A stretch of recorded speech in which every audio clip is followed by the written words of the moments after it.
ಅಂತಸ್ಥಃ ಪುರುಷೋ ನಾಮ ಜ್ಞಾನದ ಸರ್ವದೇಹಿನಾಂ ಬಹಿಸ್ಥ ಈಶ್ವರೋ ನಾಮ ಜ್ಞಾನಾದಿ ಫಲದೋ ಹರಿಃ ವಿಷ್ಣುಪತ್ನಿ ಮಹಾಮಾಯೇ ಮಹಾಪುರುಷಲಕ್ಷಣೆ ಪ್ರಿಯೇಥಾಮಿಯೇ ಮಹಾಭಾಗೆ ಲೋಕಮಾತರ ನಮೋಸ್ತುತೆ ಅಭ್ರಮಂ ಭಂಗರಹಿತಮಜಡಂ ವಿಮಲಂ ಸದಾ ಆನಂದತೀರ್ಥಮತುಲಂ ಭಜೆ ತಾಪತ್ರಯಾಪಹಂ ಅರ್ಥಿಕಲ್ಪಿತಕಲ್ಪೋಜಂ ಪ್ರತ್ಯರ್ಥಿಗಜಕೇಸರಿ ವ್ಯಾಸತೀರ್ಥಗುರುರ್ಭೂಯಾದಸ್ಮದಿಷ್ಟಾರ್ಥಸಿದ್ಧಯೇ ತಪೋ ವಿದ್ಯಾ ವಿರಕ್ತ್ಯಾದಿ ಸದ್ಗುಣವಘಾಕರಾನಹಂ ವಾದಿರಾಜಗುರೂನ್ ವಂದೇ ಹಯಗ್ರೀವದಯಾಶ್ರಯಾನ್ ಹರೇಸ್ತು ಪ್ರತಿಮಾ ಪ್ರಾಜ್ಞಾಃ ತತ್ರಸ್ಥಃ ಕೇಶವ ಸ್ವಯಂ ದದಾತಿ ಜ್ಞಾನಮೀಶೇಷಃ ಪರಮಾತ್ಮ ಸ್ವಯಂ ವಿಭುಃ.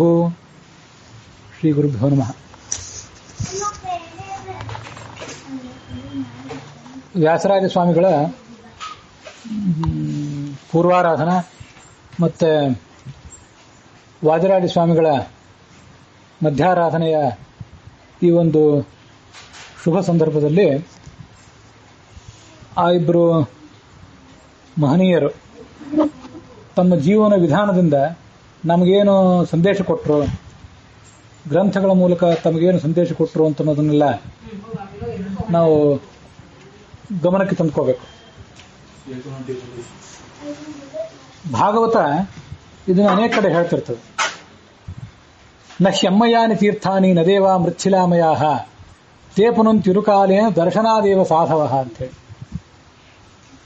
ನ ಹಿ ಅಮ್ಮಯಾನಿ ತೀರ್ಥಾನಿ, ನಮಗೆ ಈ ನೀರಿನ ತೀರ್ಥಗಳು, ಗಂಗಾ ನದಿ ಮೊದಲಾದ ತೀರ್ಥಗಳು, ಆ ತೀರ್ಥಗಳಲ್ಲಿ ಹೋಗಿ ಸ್ನಾನ ಮಾಡಬೇಕು, ತೀರ್ಥಯಾತ್ರೆ ಮಾಡಬೇಕು ಅಂತೆಲ್ಲ ಅಪೇಕ್ಷೆ ಇರ್ತಿರ್ತದೆ, ಮಾಡ್ತಿರ್ತೇವೆ. ಮತ್ತೆ ನದೇವ ಮೃಚ್ಛಿಲಾಮಯಾಹ, ಮಣ್ಣಿನ ಶಿಲಾಮಯವಾದಂತಹ ವಿಗ್ರಹಗಳು ಅನೇಕ ಕಡೆ ಇರ್ತಿರ್ತವೆ. ಶಿಲಾಮಯವಾದ ವಿಗ್ರಹಗಳಂತೂ ಬಹುತೇಕ ಎಲ್ಲ ಕಡೆ ಇದ್ದೇ ಇರ್ತವೆ. ಕೆಲವು ಕಡೆ ಮಣ್ಣಿನ ವಿಗ್ರಹಗಳು ಇರ್ತಿರ್ತವೆ, ಕೆಲವು ಕಡೆ ಕಟ್ಟಿಗೆಯ ವಿಗ್ರಹಗಳು ಕೂಡ ಇರ್ತಿರ್ತವೆ, ಈ ಪುರಿ ಜಗನ್ನಾಥ ಮೊದಲಾದ ಕಡೆಗಳು. ಆದರೆ ಈ ತೀರ್ಥಗಳಾಗಲಿ, ನಾವೇನು ಈ ತೀರ್ಥಗಳನ್ನು ನೋಡ್ತೇವಲ್ಲ, ತೀರ್ಥಕ್ಷೇತ್ರಗಳು, ಈ ತೀರ್ಥಕ್ಷೇತ್ರಗಳಾಗಲಿ, ಗರ್ಭಗುಡಿಯಲ್ಲಿರುವಂತಹ ಆ ಕಟ್ಟಿಗೆಯ, ಕಲ್ಲಿನ, ಮಣ್ಣಿನ ವಿಗ್ರಹಗಳಾಗಲಿ ನಮಗೇನು ಅನುಗ್ರಹ ಮಾಡ್ತವೆ, ಅದಕ್ಕಿಂತ ಹೆಚ್ಚಿನ ಅನುಗ್ರಹವನ್ನು, ಹೆಚ್ಚಿನ ಆಶೀರ್ವಾದವನ್ನು ಈ ಜ್ಞಾನಿಗಳು ಮಾಡ್ತಾರಂತೆ. ತೇ ಪುನಂತ್ಯುರುಕಾಲೇನ ದರ್ಶನಾದೇವ ಸಾಧವ. ಈಗ ಗಂಗಾ ನದಿ ಅಲ್ಲಿ ದೂರದೊಳಗಿತ್ತು, ನಾವಲ್ಲಿ ಗಂಗಾ ನದಿಯನ್ನು ದೂರದಿಂದ ಹೋಗಿ ನೋಡ್ತಾ ಕೂತ್ಕೊಂಡ್ರೆ ಅದೊಂದು ಲಾಭ ಇಲ್ಲ. ಅಲ್ಲೊಳಗೆ ಹೋಗಿ ಮುಳುಗಬೇಕು, ಸ್ನಾನ ಮಾಡಬೇಕು. ಸ್ನಾನ ಮಾಡಿದಾಗಲೇ ಲಾಭ. ಆಮೇಲೆ ದೇವಾಲಯಕ್ಕೂ ಕೂಡ ಅಲ್ಲಿ ಹೋಗಿ ಪ್ರದಕ್ಷಿಣೆ ನಮಸ್ಕಾರಾದಿಗಳನ್ನು ಮಾಡಬೇಕು. ಕೆಲವು ತೀರ್ಥಕ್ಷೇತ್ರ, ಕೆಲವು ಯಾವುದಾದ್ರೂ ವೃಂದಾವನ ಸನ್ನಿಧಿಗಳು ಮೊದಲಾದದ್ದಾದರೆ ಆ ಕ್ಷೇತ್ರದ ನಿಯಮ ಇರ್ತಿರ್ತದಲ್ಲ, ಒದ್ದೆ ಬಟ್ಟೆಯಿಂದ ಇಷ್ಟು ಪ್ರದಕ್ಷಿಣೆ ಹಾಕಬೇಕು, ಬೆಳಿಗ್ಗೆ ಇಷ್ಟು ಹಾಕಬೇಕು, ಸಾಯಂಕಾಲ ಇಷ್ಟು ಹಾಕಬೇಕು, ಒಟ್ಟಾರೆ ದಿನದಲ್ಲಿ ಇಷ್ಟು ಮಾಡಬೇಕು, ಒಂದು ಹೊತ್ತು ಊಟ ಮಾಡಬೇಕು, ರಾತ್ರಿ ಫಲಾಹಾರ ಮಾಡಬೇಕು, ಇನ್ನೇನೋ ನಿಯಮಗಳೆಲ್ಲ ಇರ್ತಿರ್ತವೆ. ಅಂತೂ ಅದನ್ನೆಲ್ಲ ಮಾಡಬೇಕು. ಸುಮ್ಮನೆ ದೂರದಲ್ಲಿ ನಿಂತು ಆ ಗೋಪುರ, ಆ ದೇವಾಲಯದ ವಿಗ್ರಹ ನೋಡಿದೆ, ಕಳಸ ನೋಡಿದೆ, ಶಿಖರ ನೋಡಿದೆ, ಅದರಿಂದ ಲಾಭ ಆಗಲಿಕ್ಕಿಲ್ಲ. ಆದರೆ ಗಂಗಾ ನದಿ ಅದು ಕೇವಲ ದರ್ಶನದಿಂದ ನಮ್ಮನ್ನು ಪವಿತ್ರರನ್ನಾಗಿ ಮಾಡೋದಿಲ್ಲ. ಈ ವಿಗ್ರಹಗಳು, ಗುಡಿಗಳು, ಗುಂಡಾರಗಳು ಅವು ನಮ್ಮನ್ನು ಅಷ್ಟು ಪವಿತ್ರರನ್ನಾಗಿ ಮಾಡೋದಿಲ್ಲ. ಆದರೆ ನೋಟದ ಮಾತ್ರದಿಂದ ಪವಿತ್ರರನ್ನಾಗಿ ಮಾಡೋರು ಯಾರು? ಸಾಧವ. ಇದು ಭಾಗವತದ ವಾಕ್ಯ. ತೇ ಪುರಂತ್ಯುರುಕಾಲೇನ, ಅವರೇನೋ ಸಾಧುಗಳು ನಮ್ಗೆ ಅನುಗ್ರಹ ಮಾಡ್ತಾರಲ್ಲ, ನಮ್ಮನ್ನು ಪವಿತ್ರರನ್ನಾಗಿ ಮಾಡ್ತಾರಲ್ಲ, ಅದು ಉರುಕಾಲೇನ, ಅವರು ಮಾಡಿದ ಅನುಗ್ರಹ, ಅವ್ರು ಮಾಡಿದ ಆಶೀರ್ವಾದ ದೀರ್ಘಕಾಲ ಇರ್ತದೆ. ಅದು ಹೇಗೆಂದ್ರೆ ದರ್ಶನಾದೇವ, ನೋಟದ ಮೂಲಕನೇ ನಮ್ಮನ್ನು ಅವರು ಪುನೀತರನ್ನಾಗಿ ಮಾಡ್ತಾರೆ. ದರ್ಶನ ಅಂತ ಇಲ್ಲಿ ಶಬ್ದ ಬಂತು ನೋಡಿ. ಆ ದರ್ಶನ ಅನ್ನೋ ಶಬ್ದಕ್ಕೆ ಈ ಥರ ಮತ್ತೊಂದು ಥರ ಅರ್ಥ ಮಾಡಬೇಕು ಅಂತ ನನಗೆ ಕಾಣಿಸ್ತದೆ. ದರ್ಶನ ಅಂದ್ರೇನು? ನೋಟ. ಅದಲ್ಲದೆ ದರ್ಶನ ಅಂತಂದ್ರೆ ನಮಗೆ ಈ ಶಬ್ದದ ಪರಿಚಯ ಇದೆ. ಷಡ್ದರ್ಶನಗಳು ಅಂತ ಹೇಳ್ತಿರ್ತಾರೆ. ಸಾಂಖ್ಯ, ಯೋಗ, ನ್ಯಾಯ, ವೈಶೇಷಿಕ, ಪೂರ್ವ ಮೀಮಾಂಸ, ಉತ್ತರ ಮೀಮಾಂಸ. ಹಾಗಾಗಿ ದರ್ಶನ ಅಂದ್ರೆ ತತ್ವಜ್ಞಾನ ಅಂತ ಅರ್ಥ. ಅವ್ರನ್ನ ಅಲ್ಲಿ ದೂರದೊಳಗ ಸ್ವಾಮಿಗಳಿದ್ದಾರೆ, ಈಗಿರೋ ಸ್ವಾಮಿಗಳಾಗಲಿ, ವೃಂದಾವನಸ್ಥರಾದಂಥ ಸ್ವಾಮಿಗಳಾಗಲಿ, ಯಾರೇ ದಾಸರಾಗಲಿ, ಅವ್ರ ಕಣ್ಣಿಗೆ ನಾವು ಬಿದ್ದರೂ ಪವಿತ್ರ ಆಗ್ತೀವಿ, ಇಲ್ಲ ಅಂತಲ್ಲ. ಆದರೂ ದರ್ಶನ ಅಂದ್ರೆ ಕೇವಲ ಕಣ್ಣೋಟ ಅಂತ ಅರ್ಥ ಮಾಡೋದಕ್ಕಿಂತ ಅವರ ದರ್ಶನ ಅಂದ್ರೆ ತಮ್ಮ ಜೀವಮಾನದಲ್ಲಿ ಅವರು ರೂಢಿಸಿಕೊಂಡಂತಹ ಒಂದು ದರ್ಶನ, ದೃಷ್ಟಿಕೋನ, ತಾತ್ವಿಕ ದೃಷ್ಟಿಕೋನ, ಅದರಿಂದ ನಾವು ಹೆಚ್ಚು ಪವಿತ್ರರಾಗ್ತೇವೆ.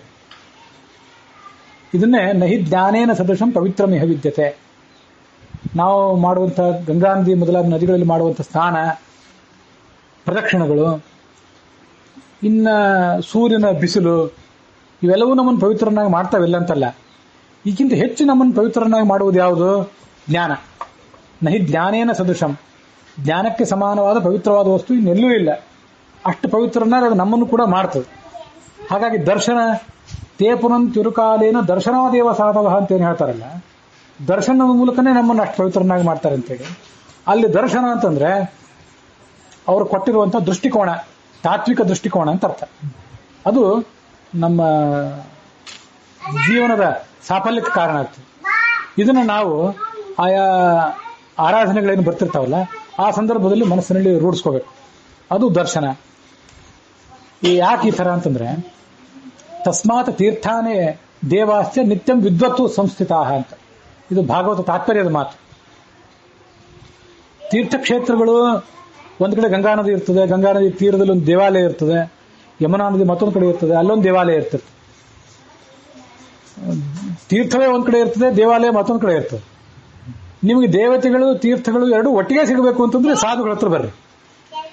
ಸಾಧುಗಳು ಸತ್ಪುರುಷರು ಏನಿರ್ತಾರಲ್ಲ, ತೀರ್ಥಾನಿ ದೇವಾಶ್ಚ, ಎಲ್ಲಾ ತೀರ್ಥಕ್ಷೇತ್ರಗಳು ಮತ್ತೆ ದೇವಾಹ, ಎಲ್ಲಾ ದೇವತೆಗಳ ಸನ್ನಿಧಾನ, ವಿದ್ವತ್ಸು, ವಿದ್ವಾಂಸರು ಅಂದ್ರೆ ಡಿಗ್ರಿ ಮಾಡಿದವರಲ್ಲ, ಜ್ಞಾನಿಗಳಾದ ಪರಮಾತ್ಮನ ಸಾಕ್ಷಾತ್ಕರಿಸಿಕೊಂಡಂತಹ ಜ್ಞಾನಿಗಳೇನಿರ್ತಾರೆ ಅವರಲ್ಲಿ ಇವೆರಡೂ ಇರ್ತಾರೆ. ಆದ್ರಿಂದ ಅಲ್ಲಿ ಹೋಗಿ ನಾವು ಸೇವಾ ಮಾಡಿದ್ದಾದ್ರೆ ಅಥವಾ ಇದ್ದಲ್ಲಿಂದ ಅವರ ಸೇವಾ ನಾವು ಮಾಡಿದ್ದಾದ್ರೆ ನಮಗೆ ಆ ತೀರ್ಥಕ್ಷೇತ್ರಗಳಲ್ಲಿ ಅವಗಾಹನ ಮಾಡಿದ ಪುಣ್ಯ, ಆ ಪಾವಿತ್ರ್ಯ ಮತ್ತೆ ದೇವತೆಗಳನ್ನು ಸಂದರ್ಶಿಸಿದ ಪಾವಿತ್ರ್ಯ ಕೂಡ. ಕನ್ನಡದಲ್ಲಿ ಒಂದು ಶಬ್ದ ಹೇಳ್ತಿರ್ತಾರೆ, ಈ ಶಬ್ದ ಎಲ್ಲರಿಗೂ ಗೊತ್ತು, ಬಹಳ ಪ್ರಸಿದ್ಧವಾದ ಶಬ್ದ. ಆದ್ರೆ ಆ ಶಬ್ದದ ಹಿನ್ನೆಲೆ ಏನು ಅಂತ ನಮ್ಗೆ ಗೊತ್ತಿಲ್ಲ. ಗುಡಿ ಅಂತ ಕೇಳಿದ್ದೇವೆ ನಾವು, ಗುಡಿ ಗುಂಡಾರ ಅಂತ ಎರಡು. ಗುಂಡಾರ ಅನ್ನೋ ಶಬ್ದದ ಬಗ್ಗೆ ನನ್ನ ಹತ್ರ ಹೇಳಲಿಕ್ಕೆ ಹೆಚ್ಚೇನು ಸರಕಿಲ್ಲ. ಗುಡಿ ಅನ್ನೋ ಶಬ್ದದ ಬಗ್ಗೆ ಹೇಳಲಿಕ್ಕೆ ಒಂದಿಷ್ಟಿದೆ. ಅದೇನು ಅಂದ್ರೆ, ಗುಡಿಗೆ ಗುಡಿ ಅಂತ ಯಾಕೆ ಕರೀತಾರೆ? ಗುಡಿ ಅಂದ್ರೆ ಏನು? ಸುತ್ತ ಒಂದು ಕಾಂಪೌಂಡ್ ಇರ್ತದೆ, ಅದರ ಒಳಗೆ ಒಂದು ಗರ್ಭಗೃಹ ಇರ್ತದೆ, ಆ ಗರ್ಭಗೃಹದ ಒಳಗೆ ಪರಮಾತ್ಮನ ಪ್ರತಿಮಾ ಇರ್ತದೆ. ಒಳಗೆ ಪ್ರತಿಮಾ, ಸುತ್ತಲೂ ಗರ್ಭಗುಡಿ, ಅದರ ಮೇಲೆ ಒಂದು ಪೌಳಿ, ಕಾಂಪೌಂಡ್, ಇಷ್ಟೆಲ್ಲ ಮಾಡಿರ್ತಾರಲ್ಲ. ಇದನ್ನೆಲ್ಲ ಯಾಕೆ ಮಾಡಿರ್ತಾರೆ? ಬರೇ ಪ್ರತಿಮಾ ಇದ್ರೆ ಏನಾಗ್ತದೆ? ಬರೇ ಪ್ರತಿಮಾ ಇದ್ರೆ ಅದು ಕೆಲವು ಸರಿ ಅಪಾವಿತ್ರಕ್ಕೊಳಗಾಗಬಹುದು. ಅದರಿಂದ ಸಿಗಬೇಕಾದ ಫಲ ನಮಗೆ ಸಿಗದೆ ಹೋಗ್ಬೋದು. ಅಲ್ಲಿಟ್ಟು ನೈವೇದ್ಯ ಮೊದಲಾದವುಗಳನ್ನು ಯಾವುದೋ ನಾಯಿ ನರಿ ಮೊದಲಾದೆಲ್ಲ ತಿಂದು ಅದನ್ನು ಅಸ್ವಚ್ಛಗೊಳಿಸಬಹುದು. ದೇವರಿಗೇನಾಗೋದಿಲ್ಲ, ಅಲ್ಲಿ ಹೋಗಿ ಸೇವಾ ಮಾಡಲಿಕ್ಕೆ ಬೇಕಾದ ಪಾವಿತ್ರ್ಯ ನಮಗೆ ಸಿಗದೆ ಹೋಗಬಹುದು ಅಷ್ಟೇ. ಸನ್ನಿಧಾನ ಲುಪ್ತ ಆಗಬಹುದು. ಹಾಗಾದ್ರೆ ಆ ಪ್ರತಿಮಾಕ್ಕೆ ಒಂದು ಗರ್ಭಗುಡಿ, ಅದಕ್ಕೊಂದು ಆವರಣ, ಇದೆಲ್ಲ ಮಾಡ್ತಾರಲ್ಲ. ಗರ್ಭಗುಡಿ ಮತ್ತು ಆವರಣ ಇದರದೆಲ್ಲ ಕೆಲಸ ಏನು? ಆ ಪ್ರತಿಮಾದ ಸನ್ನಿಧಾನವನ್ನು ಸುರಕ್ಷಿತವಾಗಿ ಇಡುವುದು, ಇದು ಅದರ ಕೆಲಸ. ಸಂಸ್ಕೃತದೊಳಗೆ ಒಂದು ಧಾತು, ಒಂದು ಕ್ರಿಯಾಪದ, ಅದೇನು ಅಂದ್ರೆ ಗುಡಿ ರಕ್ಷಣೆ ಅಂತ ಹೇಳಿ. ಗುಡಿ ಅನ್ನೋ ಧಾತುವಿಗೆ ರಕ್ಷಣೆ ಏನಂತ ಅರ್ಥ? ಯಾವುದು ರಕ್ಷಣೆ ಕೊಡ್ತದೋ, ಯಾವುದು ಮತ್ತೊಂದನ್ನು ರಕ್ಷಿಸ್ತದೋ ಅದು. ಈಗ ಕಾಂಪೌಂಡ್ ಆಗಲಿ, ಗರ್ಭಗುಡಿ ಆಗಲಿ, ಪರಮಾತ್ಮನ ವಿಗ್ರಹವನ್ನು ರಕ್ಷಿಸಿತು. ಹೌದಾ? ಪರಮಾತ್ಮನ ವಿಗ್ರಹವನ್ನ ಯಾವುದೇ ಮೈಲಿಗೆ ಅಪಾವಿತ್ರಕ್ಕೊಳಗಾಗದಂತೆ ರಕ್ಷಿಸಿತು. ಈಗ ಗುಡಿಗೆ ಯಾಕೆ ಗುಡಿ ಅಂತ ಕರೀತಾರೆ ಅಂದ್ರೆ, ರಕ್ಷಿಸುವುದರಿಂದ ಗುಡಿ. ಪರಮಾತ್ಮನ ಸಾನ್ನಿಧ್ಯವನ್ನು ರಕ್ಷಿಸಿತು, ಅಲ್ಲಿ ಹೋಗಿ ಸೇವಾ ಮಾಡಿದ ನಮ್ಮನ್ನೂ ರಕ್ಷಿಸಿತು. ಅದಕ್ಕಾಗಿ ಗುಡಿ ಗುಡಿ. ಗುಂಡಾರ ಅನ್ನೋ ಶಬ್ದಕ್ಕೇನು ಗೊತ್ತಿಲ್ಲ ಇಲ್ಲಿ. ಈ ಗುಡಿ ಅನ್ನೋ ಶಬ್ದವನ್ನ ದೇವಾಲಯ ಅನ್ನೋ ಅರ್ಥದಲ್ಲಿ ಏನು ಬಳಕೆ ಮಾಡ್ತೀವಲ್ಲ, ಅದಷ್ಟೇ ಅಲ್ಲ, ಗೋಲಕ ಅಂತ ಕನ್ನಡದೊಳಗೆ ಒಂದು ಶಬ್ದ ಬಳಕೆ ಮಾಡ್ತಿರ್ತಾರೆ. ಇದನ್ನ ಹರಿಕಥಾಮೃತ ಸಾರದೊಳಗೆ ಲಲಿತ ಪಂಚತ್ರಯ ಸುಗೋಳಕವನ್ನು ಅರಿತು ಭುಂಜಿಸುತ್ತಿರು ಅಂತ ಕೇಳಿದವ್ರಿಗೆ ಗೊತ್ತಿರ್ತದೆ. ಪಂಚತ್ರಯ, 5 ಪರಮಾತ್ಮನಿಗೆ 5 ಗೋಲಕಗಳನ್ನ ಅಥವಾ 3 ಗೋಲಕಗಳನ್ನ ತಿಳ್ಕೊ. 5 ಗೋಲಕದೊಳಗೆ ಪರಮಾತ್ಮ ಇದ್ದಾನೆ, ಅದೆಲ್ಲ ದಾಟಿ ಪರಮಾತ್ಮ ಇದ್ದಾನೆ, ಅಥವಾ 3 ಗೋಲಕಗಳನ್ನ ದಾಟಿ ಪರಮಾತ್ಮ ಇದ್ದಾನೆ ಅಂತ ತಿಳಿದು ಭುಂಜಿಸು. ನಿನ್ ಕರ್ಮ ನೀ ಮಾಡು, ಮುಂದೆ ನಿನ್ನ ಸುಖ ಪಡು ಅಂತ ಅದರ ಅರ್ಥ. ತಂತ್ರಸಾರದಲ್ಲಿ ಆಚಾರ್ಯರು ಗೋಲಕ ದ್ವಿತಯಂ ವಾಪಿ ತೃತಯಂ ವಾಪಿ ಪೂಜೆಯೇತ್ ಅಂತ ಹೇಳೋದು, ಚಿಂತೆಯೇತ್ ಅಂತ ಹೇಳ್ತಾರೆ. ಪರಮಾತ್ಮನಿಗೆ 2 ಗೋಲಕಗಳನ್ನು ಅಥವಾ 3 ಗೋಲಕಗಳನ್ನು ಚಿಂತಿಸಿರಿ ಅಂತ. ಆಚಾರ್ಯ ಹೇಳೋದು 2 ಅಥವಾ 3. ದಾಸರು ಹೇಳಿದ್ದು 5 ಅಥವಾ 3, ವಿರೋಧ ಏನಿಲ್ಲ. ದಾಸರು ಆ ವಿಶ್ವಕರ್ಮ ನಿರ್ಮಿತ ಪ್ರತಿಮಾ ಇತ್ಯಾದಿ ಕೆಲವು ಬೇರೆ ಬೇರೆ ಅನುಸಂಧಾನ ಇಟ್ಕೊಂಡು ಅದನ್ನೆಲ್ಲ ಹೇಳ್ತಾರೆ. ಅಂತೂ ಆ ಪರಮಾತ್ಮನಿಗೆ ನಿಮಗೆ 3 ಅಥವಾ 5 ಗೋಲಕಗಳನ್ನು ಚಿಂತಿಸ್ಲಿಕ್ಕೆ ಸಾಧ್ಯ ಆದರೆ ಚಿಂತಿಸ್ರಿ, ಅದಾಗದೆ ಹೋದ್ರೆ 3 ಚಿಂತಿಸ್ರಿ. ಅದಕ್ಕೇನು ಕರೀತಾರೆ ಅಂದ್ರೆ ಗೋಲಕ ಅಂತ ಕರೀತಾರೆ. ಗೋಲಕ ಅನ್ನೋ ಶಬ್ದ ಎಲ್ಲಿಂದ ಬಂತು? ಅದು ಈ ಗುಡಿ ರಕ್ಷಣೆ ಅನ್ನೋ ಧಾತುವಿನಿಂದಲೇ ಬಂತು. ಗರ್ಭಗೃಹದ ಆವರಣ ಮತ್ತೆ ಗರ್ಭಗುಡಿ ಇದೆಲ್ಲ ಪರಮಾತ್ಮನ ಆ ಪ್ರತಿಮಾವನ್ನು ಹೇಗೆ ರಕ್ಷಿಸಿತೋ, ಮೈಲಿಗೆಗೊಳಗಾಗದಿರುವಂತೆ ರಕ್ಷಿಸಿತೋ, ಆ ಥರ ಈ ಗೋಲಕಗಳು ಪರಮಾತ್ಮನ ಸನ್ನಿಧಾನವನ್ನು ರಕ್ಷಿಸ್ತಾವಂತೆ. ಯಾವ ಗೋಲಕ? ನಾನೀಗ 3, 5 ಬಗ್ಗೆ ಈಗೇನು ಹೇಳ್ತಿಲ್ಲ. ದಾಸರಲ್ಲಿ ಜಗನ್ನಾಥ ದಾಸರು ಹರಿಕಥಾಮೃತಸಾರದಲ್ಲಿ ಹೇಳಿದರು ಅಂತಷ್ಟೇ ಹೇಳಿಬಿಟ್ಟೆ. ಈ 3, 5 ಅನ್ನೋದ್ರ ಬಗ್ಗೆ ನನಗೇನು ಸ್ಮರಣೆ ಒಳಗಿದೆ, ತಂತ್ರಸಾರ ಮೊದಲಾದ ಕಡೆ ಅದನ್ನ ಈಗ ನೋಡ್ಬೇಕು. ಅದು ಈ ನಾವೇನು ಇವತ್ತು ಜ್ಞಾನಿಗಳನ್ನು ಸ್ಮರಣೆ ಮಾಡ್ಕೋಬೇಕಾಗಿದೆ, ಅದಕ್ಕೂ ಒಂದು ಸಂಬಂಧ ಇದೆ. ಅದೇನು? ನಾವು ನಮಸ್ಕಾರ ಮಾಡುವ ಪ್ರತಿಮೆಗಳು ಎಷ್ಟು ತರ? ಒಂದು ಪರಮಾತ್ಮಂದೇ ಪ್ರತಿಮೆಗಳು, ಹರಿ, ಕೃಷ್ಣ, ನಾರಾಯಣ, ನರಸಿಂಹ, ವೆಂಕಟೇಶ, ಇವೆಲ್ಲ ಪರಮಾತ್ಮಂದೇ ದೇವಾಲಯಗಳು ಒಂದು ವರ್ಗದ್ದು. ಇನ್ನೊಂದು ವರ್ಗ ಲಕ್ಷ್ಮೀದೇವಿ ಮತ್ತೆ ಮುಖ್ಯ ಪ್ರಾಣನ ವಿಗ್ರಹಗಳೇ ಕೆಲವು ಪ್ರತ್ಯೇಕ ಇರ್ತಿರ್ತವೆ. ಲಕ್ಷ್ಮೀ ವಿಗ್ರಹಗಳೇ ಪ್ರತ್ಯೇಕ ಇರ್ತಿರ್ತವೆ ಕೆಲವು. ಅದನ್ನು ನೀವು ನೋಡಿರ್ತೀವಿ. ಲಕ್ಷ್ಮೀ ವಿಗ್ರಹ ಅಂತ ಇದ್ರೂ ಕೂಡ ಅಲ್ಲಿ ಮೇಲೊಂದು ಶಾಲಗ್ರಾಮ ಅಥವಾ ಮೇಲೊಂದು ಸಣ್ಣ ಪರಮಾತ್ಮ ವಿಗ್ರಹ ಏನೋ ಇಟ್ಟೇ ಇರ್ತಾರೆ. ಮುಖ್ಯ ಪ್ರಾಣನ ವಿಗ್ರಹದ ಮೇಲೂ ಅಷ್ಟೇ, ಅಲ್ಲಿಯೂ ಕೂಡ ಒಂದು ಪರಮಾತ್ಮನ ಸನ್ನಿಧಾನ ಇರ್ತದೆ. ಆದರೂ ಮುಖ್ಯ ಪ್ರಾಣನ ವಿಗ್ರಹ ದೊಡ್ಡದಾಗಿ ಕಾಣಿಸ್ತಿರ್ತದೆ. ಸರಿಯಾ? ಇನ್ನೂ ಕೆಲವು ಸನ್ನಿಧಾನಗಳು ಇರ್ತಿರ್ತವೆ. ಉಳಿದದ್ದೆಲ್ಲ ಇನ್ನೊಂದು ವರ್ಗದ್ದು. ಅದ್ಯಾವುದು ಅಂದ್ರೆ ಗರುಡ ಶೇಷ ರುದ್ರರಿಂದ ಆರಂಭಿಸಿ ಉಳಿದೆಲ್ಲಾರ್ದು ಎಲ್ಲ ಸ್ವಾಮಿಗಳ ವೃಂದಾವನಗಳು ಮತ್ತೆ ಯಾವುದೇ ಪ್ರತಿಮೆಗಳಿದ್ರೆ, ಕೆಲವು ಸರಿ ಸ್ವಾಮಿಗಳದ್ದು, ವಿದ್ಯಾಧೀಶ ಸ್ವಾಮಿಗಳು ಮೊದಲಾದವ್ರದ್ದು ಪ್ರತಿಮಾನೇ ಇರ್ತಿತ್ತು. ಈ ರಾಣೆಬೆನ್ನೂರು ಮೊದಲಾದ ಕಡೆ ನೀವು ನೋಡಿರ್ತೀರಿ. ಕೆಲವು ಕಡೆ ಪ್ರತಿಮೆಗಳೇ ಇರಬಹುದು, ಕೆಲವು ಕಡೆ ವೃಂದಾವನಗಳಿರ್ಬಹುದು. ಅದೇನಿದ್ರು ಗರುಡಶೇಷ ರುದ್ರರಿಂದ ಆರಂಭಿಸಿ ವೃಂದಾವನಗಳು, ಪ್ರತಿಮೆಗಳು, ಕೆಲವು ಲಿಂಗ ಇತ್ಯಾದಿಗಳು, ಕೆಲವು ಮುಖ್ಯ ಪ್ರಾಣನ ವಿಗ್ರಹಗಳು, ಲಕ್ಷ್ಮೀದೇವಿ ವಿಗ್ರಹಗಳು, ಪರಮಾತ್ಮನ ವಿಗ್ರಹಗಳು, ಇಷ್ಟನ್ನು ನಾವು ನೋಡಿರ್ತೇವೆ. ನಾವು ಈಗ ರಾಘವೇಂದ್ರ ಸ್ವಾಮಿಗಳ ವೃಂದಾವನ ನೋಡಿದೆವು, ಅಥವಾ ವಾದಿರಾಡಿ ಸ್ವಾಮಿಗಳ ವ್ಯಾಸರಾಜರ ವೃಂದಾವನ ನೋಡಿದೆವು. ಅಲ್ಲಿ ಪರಮಾತ್ಮನ ಯಾವ ಥರ ಕಾಣಬೇಕು ಅನ್ನೋದನ್ನ ಈ ಗೋಲಕ ಅನ್ನೋ ಶಬ್ದಕ್ಕೆ ಹೊಂದ್ಕೊಂಡು, ಗುಡಿ ಅನ್ನೋ ಶಬ್ದಕ್ಕೆ ಹೊಂದ್ಕೊಂಡು ನೋಡಬೇಕಾಗಿದೆ. ಅದಕ್ಕಾಗಿ ಇಷ್ಟೆಲ್ಲ ಪೀಠಿಕೆ ಹೇಳಿದೆ. ರಾಘವೇಂದ್ರ ಗುರು ಅಂತರ್ಗತ, ಭಾರತೀಯ ರಮಣ ಮುಖ್ಯ ಪ್ರಾಣ ಅಂತರ್ಗತ, ಲಕ್ಷ್ಮೀನಾರಾಯಣ ಅಂತ ಹೇಳ್ತೇವೆ. ಈಗ ಅಲ್ಲಿ ಹೊರಗೆ ಅಲ್ಲೇನು ಒಂದು ವೃಂದಾವನ ಕಾಣ್ತದಲ್ಲ, ವಾದಿರಾಡಿ ಸ್ವಾಮಿಗಳ ಒಂದು ವೃಂದಾವನ ಅಥವಾ ವ್ಯಾಸರಾಡಿ ಸ್ವಾಮಿಗಳ ವೃಂದಾವನ ಕಾಣ್ತದಲ್ಲ, ಅದರ ಒಳಗೆ ಯಾರಿದ್ದಾರೆ, ನಾವು ಯಾರ್ಯಾರನ್ನಲ್ಲಿ ಚಿಂತಿಸಬೇಕು ಅದನ್ನೆಲ್ಲ ಈಗ ನೋಡ್ಬೇಕು. ವಾದಿರಾಡಿ ಸ್ವಾಮಿಗಳು ವೃಂದಾವನ, ಅದರೊಳಗೆ ಮೊದಲನೇದಾಗಿರುವವರು ವಾದಿರಾಡಿ ಸ್ವಾಮಿಗಳು. ಒಂದು ವೃಂದಾವನ ಈ ಕಡೆ ಹೊರಗಿಡ್ರಿ, ಕಲ್ಲಿನ ವೃಂದಾವನ, ಅದರ ಒಳಗಿರುವವರು ವಾದಿರಾಡಿ ಸ್ವಾಮಿಗಳು ಒಂದನೇದಾಗಿ. ಎರಡನೇದಾಗಿರುವವನು ಭಾರತೀಯ ರಮಣನಾದಂಥ ಮುಖ್ಯ ಪ್ರಾಣ. ಮೂರನೇದಾಗಿರುವಂಥವಳು ಲಕ್ಷ್ಮೀದೇವಿ. ಇವು 3: ವಾದಿರಾಡಿ ಸ್ವಾಮಿಗಳು, ಭಾರತೀಯ ರಮಣ ಮುಖ್ಯ ಪ್ರಾಣ, ಲಕ್ಷ್ಮೀದೇವಿ, 3. ಈ ಕಡೆ ಹೊರಗೆ ಕಲ್ಲಿನ ವಿಗ್ರಹ, ಆ ಕಡೆ ಲಕ್ಷ್ಮೀದೇವಿ ಆದ್ಮೇಲೆ ಇರುವವನು ಪರಮಾತ್ಮ. ಪರಮಾತ್ಮನಿಗೆ ಗೋಲಕವಾಗಿ ಲಕ್ಷ್ಮೀದೇವಿ, ಭಾರತೀಯ ರಮಣ ಮುಖ್ಯ ಪ್ರಾಣ ಮತ್ತೆ ವಾದಿರಾಡಿ ಸ್ವಾಮಿಗಳು. ಹೊರಗಿರುವುದು ಕಲ್ಲಿನ ಒಂದು ವೃಂದಾವನ, ಅದನ್ನು ಬಿಟ್ಟು ಬಿಡೋಣ. ಕಲ್ಲಿಂದೋ ಬೆಳ್ಳಿದೋ ಅದು ಏನೇ ಅಂತದೇ ಇರಲಿ. ಈ ವೃಂದಾವನವನ್ನು ಈ ಕಡೆ ದೂರ ಇಡೋಣ, ಆ ಕಡೆ ಪರಮಾತ್ಮನ ಆ ಕಡೆ ಇಡೋಣ. ಅದು ಫೈನಲ್. ಅದು ನಡುವಿರೋದು ಯಾವುದಂದ್ರೆ 3. ಹಾಗಾಗಿ ವಾದಿರಾಜ ಗುರು ಅಂತರ್ಗತ, ಭಾರತೀಯ ರಮಣ ಮುಖ್ಯ ಪ್ರಾಣ ಅಂತರ್ಗತ, ಲಕ್ಷ್ಮೀ ಅಂತರ್ಗತ ಅಂತ ಕೆಲವರು ಅಂತಾರೆ. ಅನ್ನೋದೇನು ತಪ್ಪಲ್ಲ. ನಮ್ಮಲ್ಲಿ ಲಕ್ಷ್ಮೀ ಅಂತರ್ಗತ ಅನ್ನೋದು ರೂಢಿಯೊಳಗಿಲ್ಲ. ಆದ್ರೆ ಅಂದ್ರೆ ತಪ್ಪಲ್ಲ, ಅನ್ಲೇಬೇಕು ಅಂತಿಲ್ಲ, ಅಂದ್ರೆ ತಪ್ಪಲ್ಲ. ಅದಕ್ಕೆ ಇದೆಲ್ಲ ಗೋಲಕ ತ್ರಿತಯ ಅಂದ್ರೆ ಇದೆಲ್ಲ ಶೇಷಚಂದ್ರಿಕಾಚಾರ್ಯರು, ಛಲಾರಿ ಆಚಾರ್ಯರು ತಂತ್ರಸಾರದಲ್ಲಿ ವಿವರಿಸಿರುವಂತಹ ಕೆಲವು ಭಾಗಗಳಿವೆಲ್ಲ. ವಾದಿರಾಜ ಗುರು ಅಂತರ್ಗತ, ಭಾರತೀಯ ಮುಖ್ಯ ಪ್ರಾಣ ಅಂತರ್ಗತ, ಲಕ್ಷ್ಮೀ ಅಂತರ್ಗತ ಹೈಗ್ರೀವಾಯ ನಮಃ ಅಂತಂದು ತಪ್ಪಿಲ್ಲ. ಅಥವಾ ವಾದಿರಾಜ ಗುರು ಅಂತರ್ಗತ, ಭಾರತೀಯ ಮುಖ್ಯ ಪ್ರಾಣ ಅಂತರ್ಗತ, ಲಕ್ಷ್ಮೀ ಹೈಗ್ರೀವಾಯ ನಮಃ ಅಂದ್ರು ಅದು ತಪ್ಪಿಲ್ಲ. ಲಕ್ಷ್ಮೀ ಅಂತರ್ಗತ ಅಂತ ಉಪಾಸನೆ ಮಾಡಿದ್ರೆ ತಪ್ಪಲ್ಲ ಅಂತ ಹೇಳಿದೆ. ಇದು ಗೋಲಕ ತ್ರಿತಯ, ಇದು 3 ಗೋಲಕಗಳು. ಇದಕ್ಕೆ ಗೋಲಕ ಅಂತಾರಲ್ಲ. ಯಾಕೆ ಗೋಲಕ ಅಂತಾರಂದ್ರೆ, ಗೋಲಕದ ಕೆಲಸ ಏನು? ಗೋಲಕ ಅನ್ನೋ ಶಬ್ದ ಎಲ್ಲಿಂದ ಬಂತು? ಗುಡಿ ರಕ್ಷಣೆ ಅನ್ನೋ ಧಾತುವಿಂದ ಬಂತು. ಗುಡಿ ಏನು ಕೆಲಸ ಮಾಡ್ತದೋ ಅದನ್ನೇ ಈ ಗೋಲಕನೂ ಕೆಲಸ ಮಾಡ್ತದೆ. ಗುಡಿ ಏನ್ ಕೆಲಸ ಮಾಡಿತ್ತು? ಒಳಗೆ ಯಾರೋ ನಾಯಿ ನರಿಗಳು ಹೋಗಬಾರ್ದು, ಅಥವಾ ಅಪವಿತ್ರವಾದ ಮನುಷ್ಯರು ಹೋಗಬಾರ್ದು. ಯಾರು ಅದಕ್ಕೆ ಅರ್ಚಕರಿದ್ದಾರೆ, ಅದಕ್ಕೆ ನಿತ್ಯ ಬೇಕಾದ ಮಡಿ ಮೇಲ್ಗೆ ನಿಯಮ ಎಲ್ಲ ಪಾಲಿಸ್ತಾರೆ, ಅವರಷ್ಟೇ ಒಳಗೆ ಹೋಗಬೇಕು. ಗರ್ಭಗುಡಿ ಕೆಲಸ, ಆವರಣದ ಕೆಲಸ ಏನು? ಇದು ವಿಗ್ರಹವನ್ನು ರಕ್ಷಿಸುವುದು. ಈ ಗೋಲಕಗಳ ಕೆಲಸ ಏನು? ಪರಮಾತ್ಮನ ಸನ್ನಿಧಾನವನ್ನು ರಕ್ಷಿಸುವುದು. ವಾದಿರಾಡಿ ಸ್ವಾಮಿಗಳ, ಭಾರತೀಯ ರಮಣನಾದ ಮುಖ್ಯ ಪ್ರಾಣನ, ಲಕ್ಷ್ಮೀದೇವಿಯ ಕೆಲಸ ಏನು ಅಂದ್ರೆ ಪರಮಾತ್ಮನ ಸನ್ನಿಧಾನವನ್ನು ರಕ್ಷಿಸುವುದು, ಒಳಗಿರುವ ಪರಮಾತ್ಮನ ಸನ್ನಿಧಾನವನ್ನು ರಕ್ಷಿಸುವುದು.